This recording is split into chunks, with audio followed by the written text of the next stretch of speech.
It's an exciting place to be on the web right now. Oh, it absolutely is. I mean, it's just incredible. What's really incredible about this is that this is day one. This is the very beginning. This is the Kitty Hawk stage of electronic commerce. We're moving forward in so many different areas, and lots of different companies are as well. And the late 20th century is just a great time to be alive.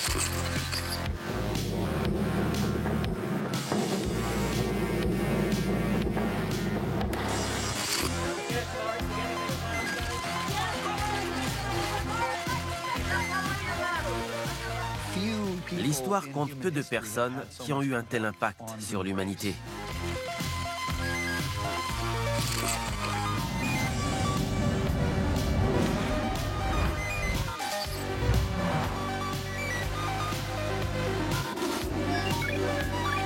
At every step along the way, the future is built by the people who believe it can be better.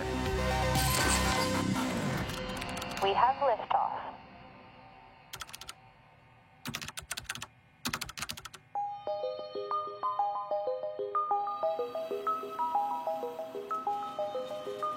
Avant les années 90, le réseau Internet est le domaine réservé de l'armée, des ingénieurs et des chercheurs. Impossible pour le commun des mortels d'y avoir accès. Notre histoire commence quand Al Gore, le vice-président des États-Unis, introduit une loi qui va changer notre monde pour toujours.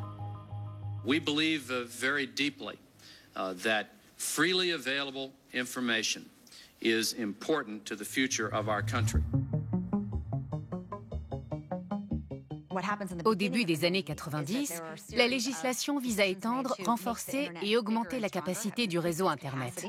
Computers will provide us with the ability to process information in ways that no civilization on Earth has ever had before. L'objectif est de commercialiser Internet. We cannot and we will not hold it back, and we will ensure that it is developed according to the public interest. Thank you very much. Et en ouvrant la voie, ils ont préparé le terrain pour une extraordinaire transformation.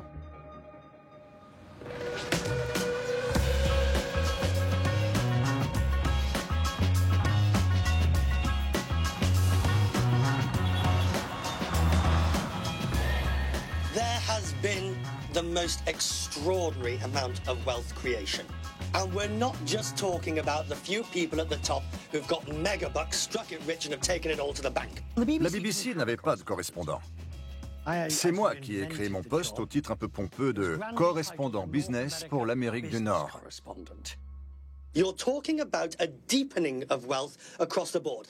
What we've got here is a broad-based wealth creation machine. And that's what it is. Une nouvelle force commençait à pénétrer l'économie. On ne va pas tourner autour du pot. Personne n'avait la moindre idée de ce qui allait se passer. Personne.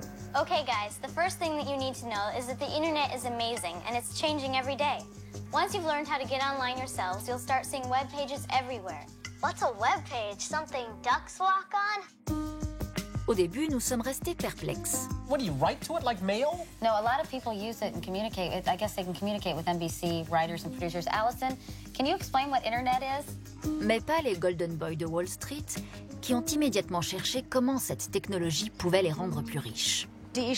Shaw était une société d'investissement de Wall Street très différente des autres. Elle a participé très tôt à la révolution informatique qui a transformé Wall Street. Elle faisait figure de précurseur dans l'analyse des données. Cette pratique, qui est aujourd'hui répandue dans de nombreux secteurs, n'était pas aussi courante à l'époque. Et c'est ainsi qu'un petit prodige de 29 ans entre en scène, un certain Jeffrey Preston Bezos. Jeff Bezos travaille au beau milieu d'un gigantesque open space. Sa mission est d'étudier le potentiel commercial de la transition numérique et de ce réseau Internet qui en est au tout début de sa commercialisation. Un bon analyste de Wall Street, il se plonge dans les chiffres et comprend que ça va être énorme.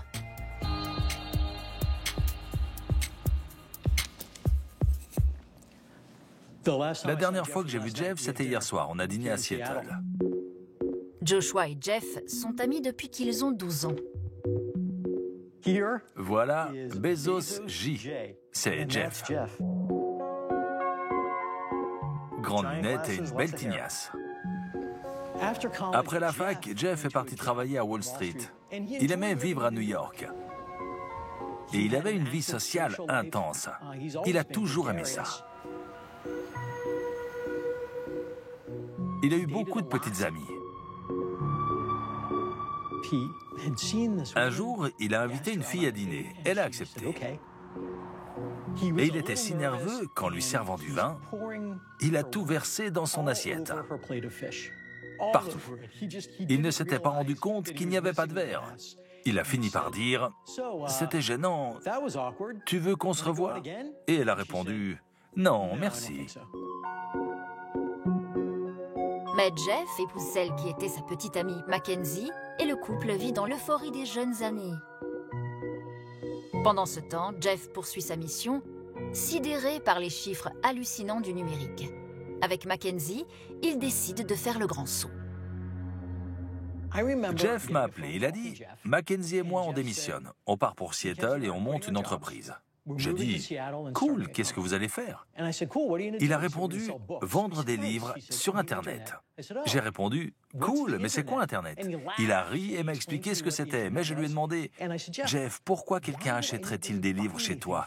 Il m'a dit « Parce qu'on aura plus de livres qu'à n'importe qui d'autre. » Jeff et Mackenzie traversent le pays en Chevrolet Blazer, direction Seattle. Une ville où la fiscalité est aussi basse que l'expertise technologique est élevée.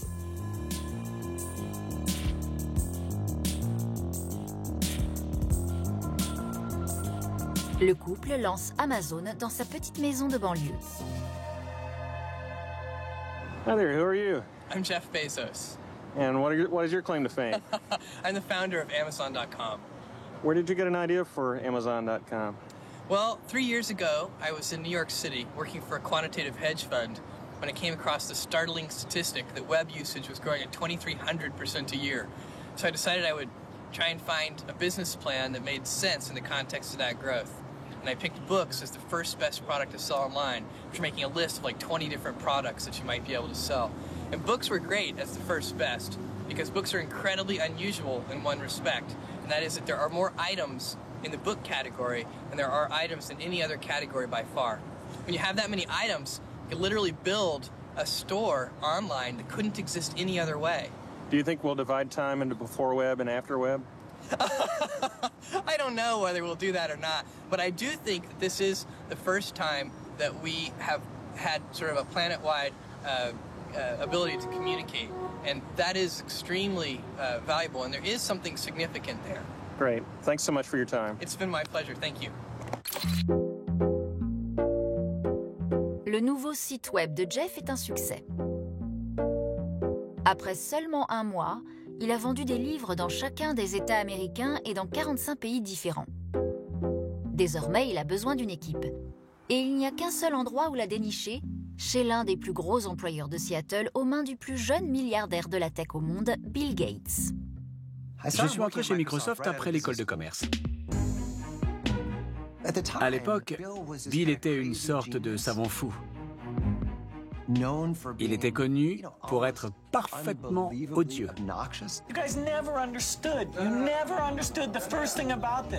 Il adorait dire « Tu es la personne la plus stupide que j'ai jamais rencontrée ». Le genre de tirade qu'on entendait à l'autre bout du couloir. No, somebody's confused. Somebody's just not thinking. I'll have a single with cheese and a small Dr. Pepper. Computer boy wonder turned major mogul. 1 part Albert Einstein, 1 part Thomas Edison. Not what you expected, huh? L'ambiance de travail était très intense. Et Bill était le chef de la meute. J'ai pris l'avion avec lui alors qu'il allait donner un discours. Et on a eu du temps libre dans l'avion. Et je lui ai demandé, si tu pouvais avoir tout ce que tu veux au monde, tu voudrais quoi? Et ce qui est intéressant, c'est que quand vous lui posez une question, Bill devient très intense. Il s'est penché en avant et m'a dit « Je vais te dire ce que je veux. Un exemplaire dédicacé du livre L'Attrape-cœur de Salinger. » J'ai dit « Ok, tu ne peux pas acheter ça facilement? C'est quoi le problème ?» Il m'a répondu qu'il n'y en avait que 3 et que ceux qui les possédaient ne voulaient pas s'en séparer. J'ai dit, d'accord, je vois. Et là, c'était vraiment du Bill tout craché. Il s'est penché en avant et a commencé à se balancer d'avant en arrière. Il m'a dit, tu sais quoi? Ils vont mourir un jour et ce jour-là, leurs enfants seront vendeurs. Et je me suis dit, OK. En 1995, Bill est l'homme le plus riche du monde. Tant mieux, car il est sur le point de dépenser 200 millions de dollars pour le lancement de son nouveau système d'exploitation. Windows 95 is so easy, even a talk show host can figure it out.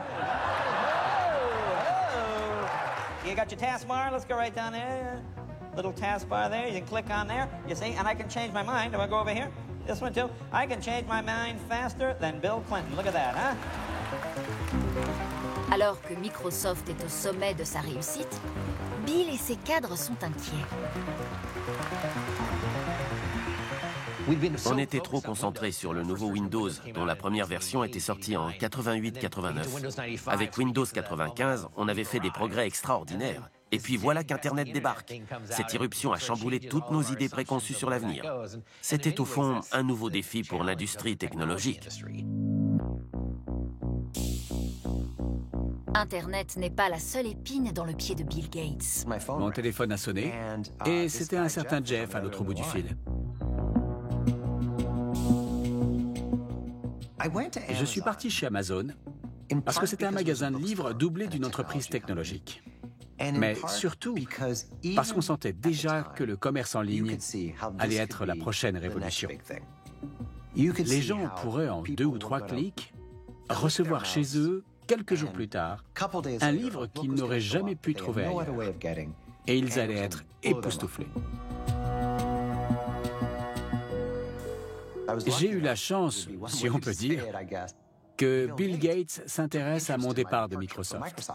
Il m'a convoqué dans son bureau et m'a dit « Je comprends pas, tu vas quitter Microsoft alors que tu réussis et que l'entreprise est toujours aussi prospère et en plus, tu pars pour une toute petite librairie en ligne dont personne n'a jamais entendu parler. C'est la décision la plus stupide que j'ai jamais entendue. » Je me suis dit « Oui, peut-être. Je suis pas sûr que ce soit une décision très rationnelle.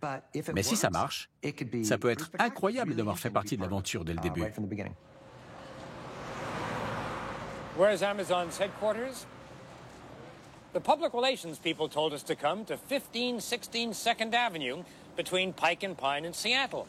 But when we passed the pawn shop and the porno parlor, the wig store and the down-market teriyaki joint, we didn't see anything that looked vaguely cutting edge. Just a heroin needle exchange and an old building called Columbia. But it had the number 1516, so we walked inside. And there it was. Le premier jour, je suis entré dans un immeuble un peu miteux.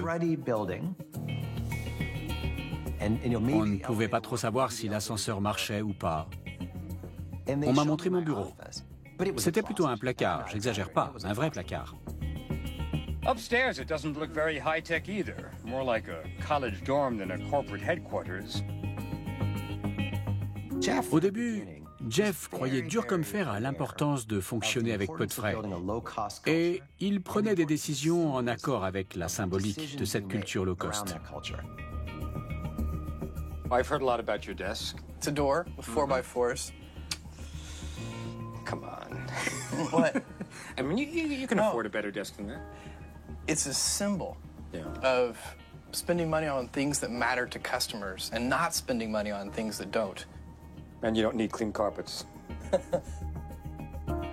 Après lui avoir fait le tour du propriétaire, Jeff présente au journaliste son bébé, l'algorithme qui prédit les livres que le lecteur pourrait vouloir acheter ensuite. The Untouchable, The Comfort of Strangers, Death in Summer, Breakfast on Pluto, I Married a Communist. That's awfully good.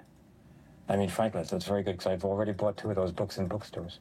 That's because people who have your same sort of buying profile, that electronic soulmate. This is really scary. I've read a lot of these books and bought many of the others. Now, every time I use your website, you learn more about me. Yes. One of your employees has said that you collect 0.5 gigabyte, whatever that is, of information on your customers every day. That's about 350 floppy disks worth. What do you do with that information? That's the data that allows us to predict or try to predict What books you haven't discovered yet? Jeff a dit, notre culture, c'est la mesure. Ça signifie que chaque seconde passée par le client sur le site doit être suivie et enregistrée. Ces informations sont précieuses. Et Amazon avait pour but d'amasser ces informations et pas seulement de vendre le dernier best-seller. Nous sommes désormais dans une ère de la surveillance, donc ça n'a rien de très choquant. Mais ce n'était pas le cas en 1996. L'idée d'ingérer toutes ces données et de les transformer pour produire un algorithme était très novatrice. Jeff a toujours nourri une fascination pour les promesses de la technologie. What were you like as a kid?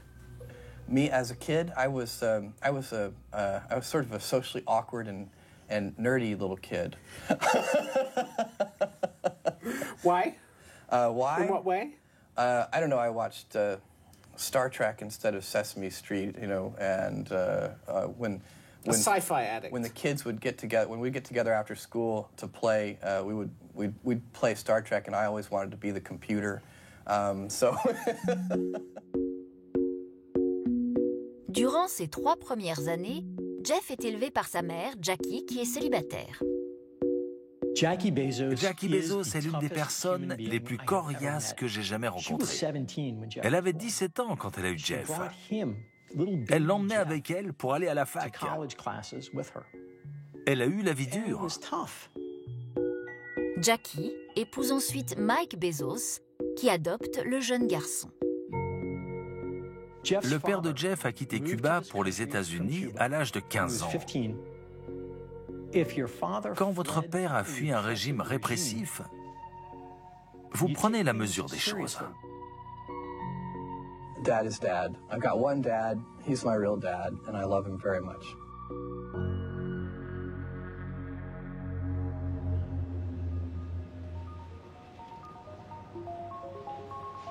Amazon se développe, mais pas assez vite au goût de Jeff qui cherche des financements. En 1996, il fait la rencontre de John Doerr, un investisseur réputé pour savoir miser sur les bons chevaux. Un ami m'a appelé. Amazon a une croissance incroyable. Ils veulent te rencontrer. Tu devrais leur parler. Quelques jours plus tard, j'étais dans le bureau de Jeff. All right, welcome to my office. Je l'ai tout de suite apprécié. J'ai senti toute son énergie et son ambition. Here, this is a little thing that I think is just great marketing. It's a picture of the Grand's cinnamon rolls, and here's a little bit of marketing I think is good. It says each bite tastes more like the center. See, that is what actually, that's what people want. They want each bite to taste more like the center. So we strive to give all of our customers the center of the cinnamon roll whenever possible. Nous étions tous deux ingénieurs informaticiens et attirés par l'idée d'essayer d'accomplir quelque chose de grand et d'audacieux. John investit 8 millions de dollars dans Amazon. Une participation qui va bientôt valoir des dizaines de milliards de dollars. Cette opération marque l'avènement d'une nouvelle ruée vers l'or en Californie, cette fois dans la Silicon Valley. Si vous avez une idée technologique cool, vous vous installez en Californie. C'est là que ça se passe. C'est là qu'il y a les sociétés de capital risque qui apportent financement et conseils aux jeunes startups. C'est là que tout le monde cherche le prochain grand projet rendu possible par le développement d'Internet. Each year we hold a party called a Cybernetical Schmooze Fest. We invite about 1,000 people from the industry to come and see our companies. We want to help all of our companies partner and form relationships with other companies in the valley. Hey, where are you going? Come on.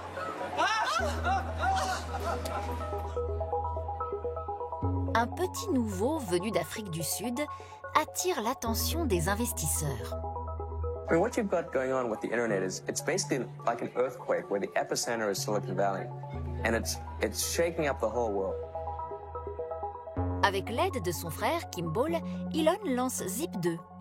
Leur idée est de mettre en ligne diverses informations comme des cartes routières ou des listes d'entreprises. Pour cela, il faut constituer une équipe. Je travaillais avec toutes les entreprises de la Silicon Valley. Je les aidais avec leurs problèmes de réseau. Et c'est comme ça que j'ai rencontré Elon Musk. C'était un de mes clients. Et j'ai fini par travailler pour lui pendant 16 ans. Zip2, the company's chief engineer and founder, is 27-year-old Elon Musk. And how old were you when you started this company, or what became this company? 23. It's a classic Silicon Valley story. Before there was the vintage Jaguar, the six-figure salary, the cute dog, and the nice house to share with the pretty girlfriend, there was the $200 a month office with the leaky roof. It was just the nastiest place you can imagine. And you lived in it too? And I lived in it too and showered at the YMCA. C'était un bureau minuscule. Il y avait un placard surchauffé avec tous les serveurs. Je suis entré et j'ai vu que tout le monde était entassé dans des box. C'était rude. Et chacun cherchait un endroit où poser son matelas et dormir de temps en temps. On était très investis. Christopher m'a dit qu'il avait vu Elon dormir dans son box avec un livre de physique en guise d'oreiller. C'est assez remarquable. Ça montre vraiment qu'il avait une rigueur de travail sans faille. Quand Zip2 est racheté par une grande entreprise technologique, Elon empoche 22 millions de dollars à seulement 27 ans. Mais il est encore loin de jouer dans la cour des grands.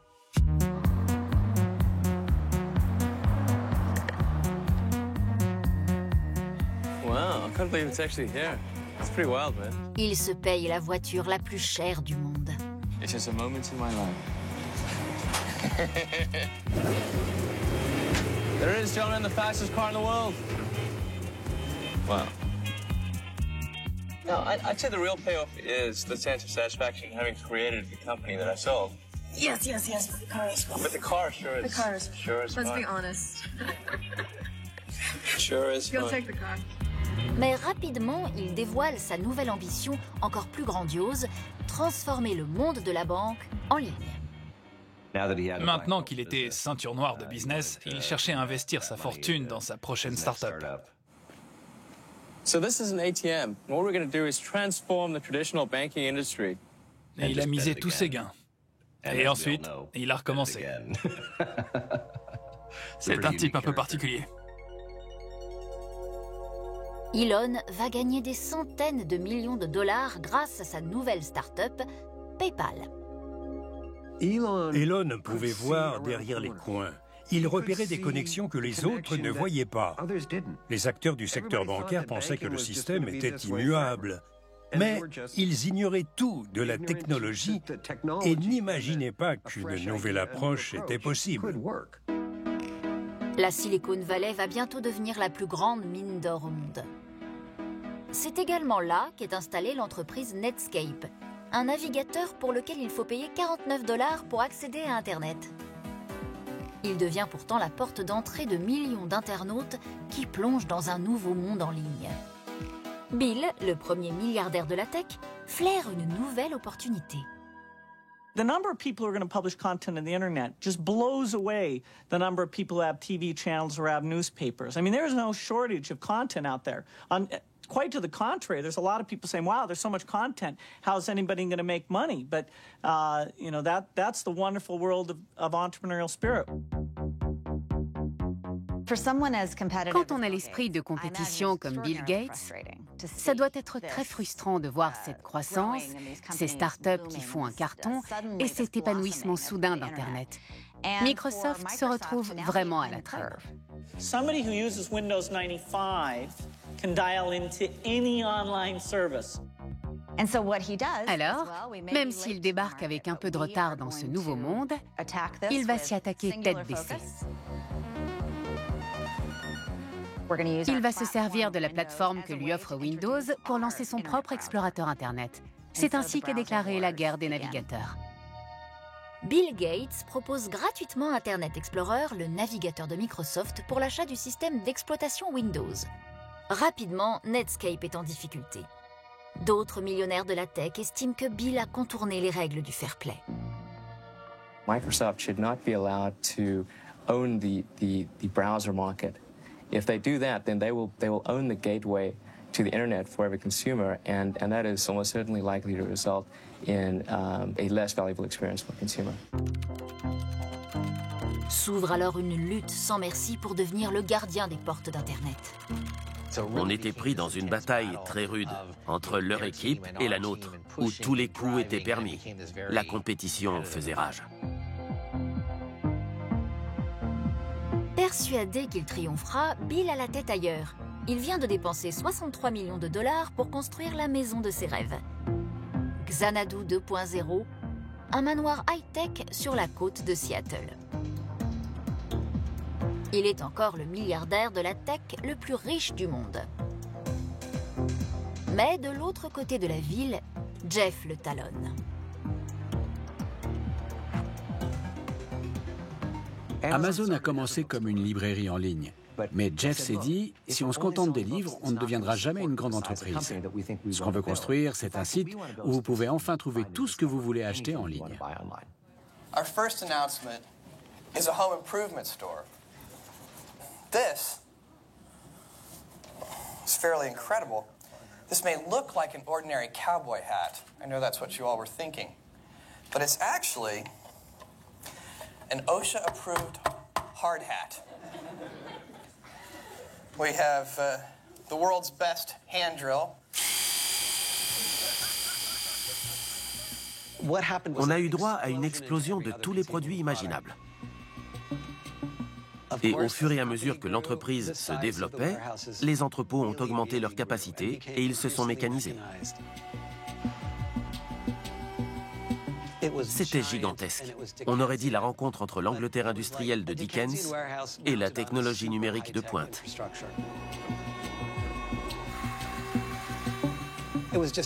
C'était incroyable de voir l'entreprise se développer ainsi sous nos yeux. What I'd like to now do is turn it over to David Risher. So we can go to the gift ideas area. And the gift ideas area, as Jeff mentioned, is organized not just by product line, but also by interest. Il fallait mettre en place les systèmes informatiques, les entrepôts, tout ce qui était nécessaire pour faire parvenir des millions de produits à des millions de personnes le plus rapidement possible. Et il fallait le faire à n'importe quel prix. Jeff a su très tôt qu'on aurait besoin d'argent. Une introduction en bourse était le moyen de se faire un trésor de guerre pour bâtir le fameux magasin qui vend tout.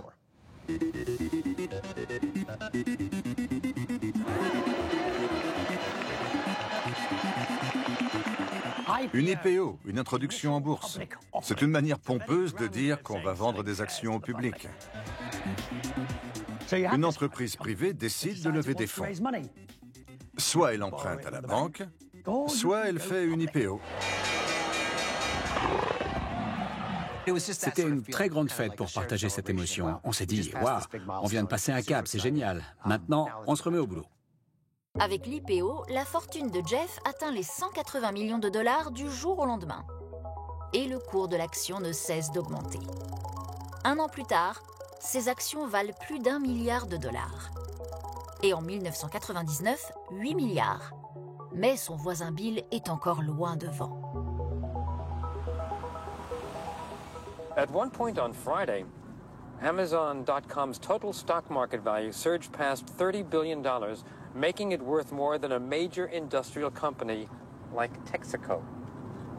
That didn't blow your mind when you read it? Well, I think if you're asking for sort of an emotional response, I think it's very humbling, and it creates a sense of responsibility. According to my calculations, you yourself are worth somewhere in the vicinity of $9 or $10 billion today.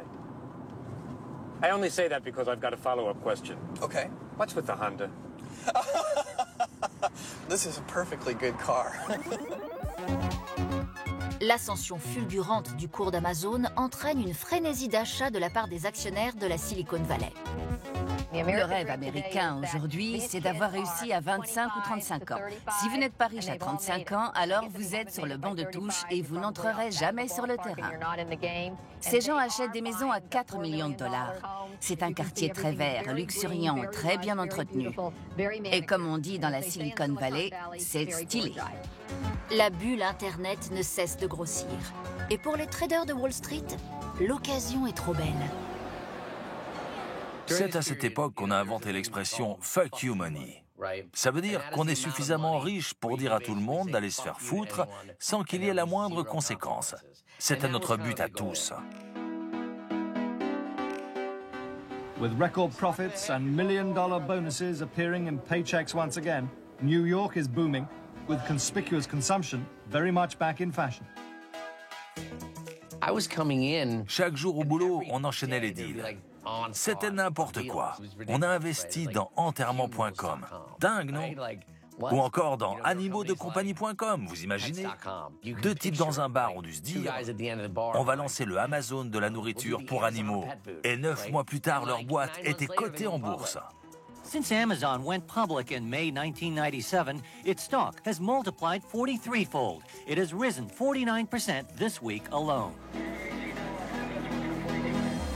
Les gens regardaient le succès d'Amazon et se disaient « On va faire le Amazon des épiceries ou encore le Amazon des drugstores ». Je crois que beaucoup d'entreprises ont sous-estimé la complexité de notre modèle. Mais le marché et les investisseurs les ont suivis en se disant que le pire serait de rater le coche. Wall Street est en ébullition et le marché s'emballe. Tout le monde veut se gaver frénétiquement. Netscape, Amazon, eBay, peu importe. Même Detritus.com aurait cartonné. Je me souviens de l'IPO d'une boîte appelée SLTC. Je me dis, j'y vais parce que je sais que c'est chaud, sans même savoir ce qu'ils font. Je ne sais rien de cette boîte. Je prends 100 000 actions à $30. Le marché ouvre, l'action passe à $90. Je venais de gagner 9 millions de dollars sans savoir rien de cette boîte. Avec le recul, j'aurais dû voir qu'il y avait un souci.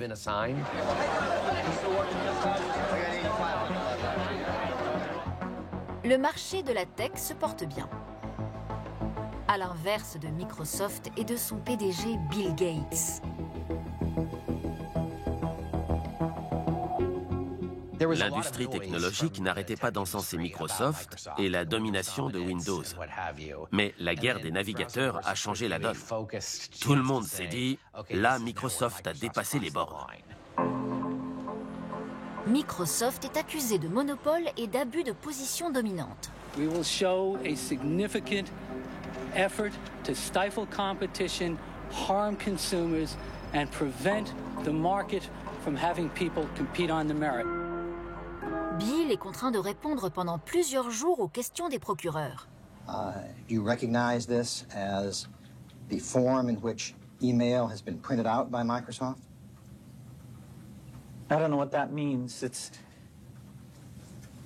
all email printed by anyone looks just like this. So the fact that it looks like this doesn't give you any clues to who printed it. Well, let's begin with that, sir. Email printed out by other people are not stamped with Microsoft confidential stamps and Microsoft document production numbers. You would agree with that, would you It not? has nothing to do with printing out. Do you understand my question, sir? No. Okay. Are you saying that increasing IE share on Mac will help increase the number of Windows that you license? Yeah, I went through the chain of logic that explains that to you. I don't know if you misunderstood some part of it. I'm asking you about January of 1996. That month. Yes, sir. And what about it? What non-Microsoft browsers were you concerned about in January of 1996? I don't know what you mean concerned. How many of you use Intel-based PCs in this audience? Raise your hands. How many of you use a PC without Microsoft's operating system? Gentlemen, that's a monopoly. That's a lock. That's 100%. Les juges n'acceptent pas ces explications et rendent un verdict sévère. The judge found Microsoft is a monopolist and it engaged in massive anti-competitive practices that harmed innovation and limited consumer choice. This is truly an important victory for America's consumers and for the American economy. Bill l'a très mal pris. Il a eu le sentiment que la société qu'il avait fondée et chérie pour laquelle il avait tout donné, était accusé par son propre gouvernement d'avoir violé la loi. C'était difficile pour lui de l'accepter.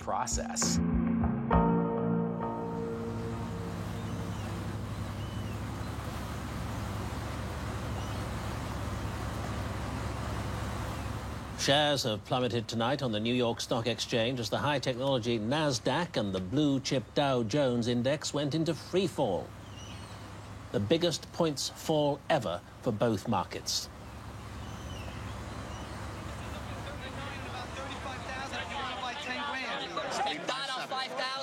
There's been so much air pumped up into the technology balloon over the past few months that basically you hoped it was going to escape rather slowly. In actual fact, it looks as if the balloon's been pricked.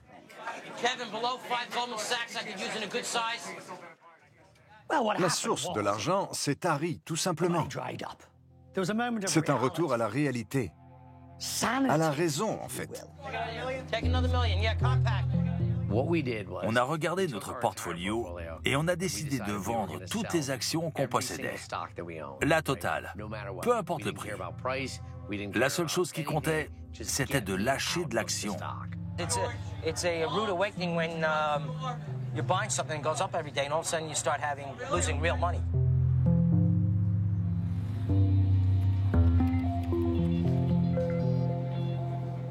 Il y a eu des dommages collatéraux par un effet boule de neige. En dévalant de la montagne, la boule a grossi encore et encore. Amazon est au plus bas, mais pas encore enterré. Amazon a décrété que perdre de l'argent était le signe d'une entreprise en bonne santé. Jeff Bezos a perfectionné l'art de perdre de l'argent et de ne pas s'en faire. People used to say Amazon is amazing, and now they say, isn't it amazing that Amazon's losing so much money? Well, we are a famously unprofitable company, and that is a conscious strategy and an investment decision. On était inquiets, bien sûr, à force d'entendre, de lire partout et de nous rendre compte qu'on perdait des millions de dollars. On a fini par sentir une sorte de tension au sein de l'entreprise. Your share price is half of what it was in its peak in the middle of last year, and the investors and the shareholders simply are not happy. Well, I'm not sure about that. In fact, if you look at it over the last 3 years, our share price is up from $3 a share to something like $50 a share. But down from over $100. Yeah, if you look over 3 months instead of 3 years. So you have to have a certain amount of historical perspective here. Jeff est un grand communicant. Sa capacité à convaincre les autres de sa vision est remarquable. Last week in the New York Times, analysts talk and Amazon shares, all that stuff. What message do you have to convince them of? Well, so I think one of the key things that, a piece of misinformation that, just really on Friday started circulating is that Amazon.com is going to be out of cash by December. And out of cash and out of business unless they can raise cash somewhere else. Complete hogwash. Les déclarations publiques de Jeff ne rassurent pas les investisseurs. Amazon est dans la tourmente. Mais en coulisses, l'entreprise vise une levée de fonds plus importante. L'entreprise a toujours été sur le fil. Mais il faut reconnaître que Jeff était capable de déployer des ressources insoupçonnables. Jeff a eu longtemps une J-Team, l'équipe de Jeff, dont la mission était de lever des fonds. Je me souviens qu'un jour, on avait les banquiers sur haut-parleur. On s'accordait sur les derniers détails de notre emprunt. Pour le monde extérieur, on essayait de bomber le torse. Si, tout va bien. Mais en interne, on savait tous que si on n'obtenait pas cet emprunt, la situation allait être très tendue. Donc on était en train de discuter avec les banquiers et ils nous ont demandé si on avait besoin de 600 ou 680 millions de dollars. Et Jeff leur a répondu, « Je pense qu'on va partir sur les 680. » Ils ont répondu, « D'accord, compris. » Et ce dont je me souviens surtout, c'est qu'au moment de raccrocher, ils ont dit « On part là-dessus. » Et Jeff leur a dit en toute sincérité « Vous avez notre destin entre les mains. Notre destin entre les mains. »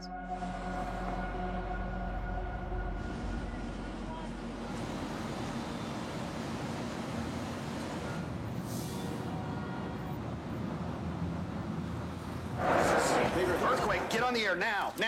Get on the air. Let's go. Let's go.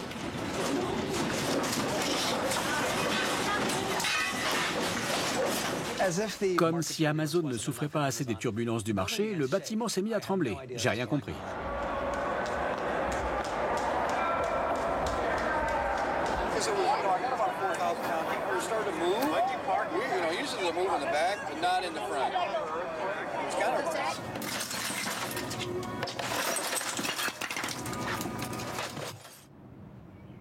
Le séisme fait trembler le QG d'Amazon, mais pas l'entreprise.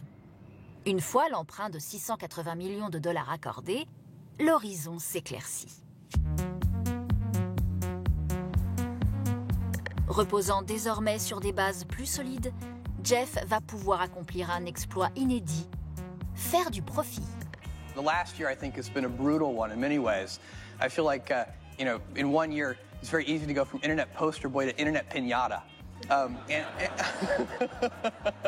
It doesn't feel good, but I do think we're in a much more rational framework now in a lot of ways. And we, for the first time, have now enough visibility to predict an operating profit by the fourth quarter of this year.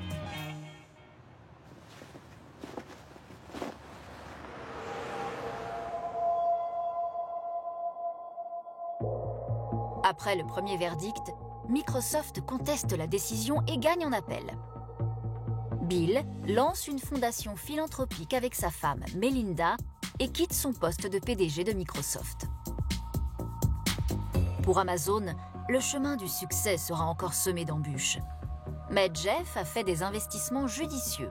Avec sa fortune personnelle, il a soutenu 2 étudiants qui travaillaient dans un garage à la création d'une nouvelle start-up, Google.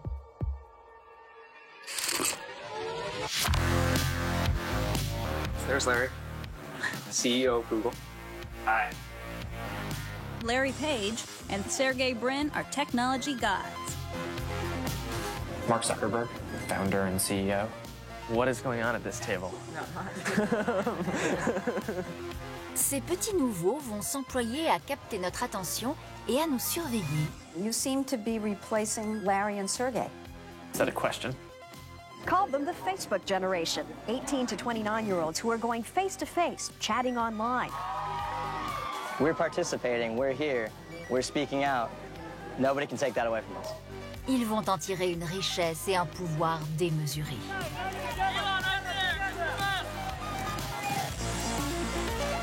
Mais vont-ils aller trop loin? We didn't take a broad enough view of our responsibility, and that was a big mistake.